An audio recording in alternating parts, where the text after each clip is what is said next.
What is the White Cliffs of Dover made of, and how did it form? Oh, that's an interesting one. Do you know that, Grady? Well, yeah, the White Cliffs of Dover, and I've been there. I've seen them. Yeah. Have a friend that lives right above them, as you do too. Yeah.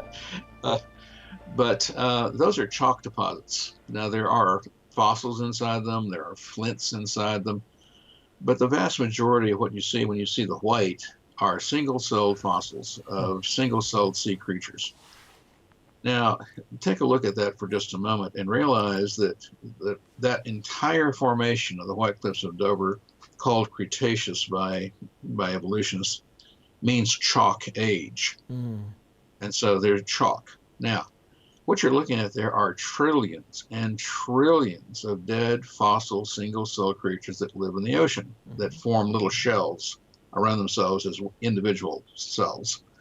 And there are so many of them in the ocean, you couldn't begin to guess the numbers. Yeah. But in order for those to all form at one time and be preserved as they are in England, also, of course, over in France too, that means that all of them had to not only come to life, but had to die and be buried all at the same time. Right.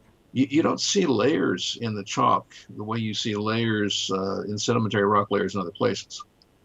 So here is proof that because of the worldwide flood of Noah, what you had was what's sometimes called a bloom. I'm sure you've heard of red tides, things like that, where these single-cell creatures had such perfect growing conditions, warm water, that they were able to simply explode in population, and then died all at the same time as well, being buried in the flood.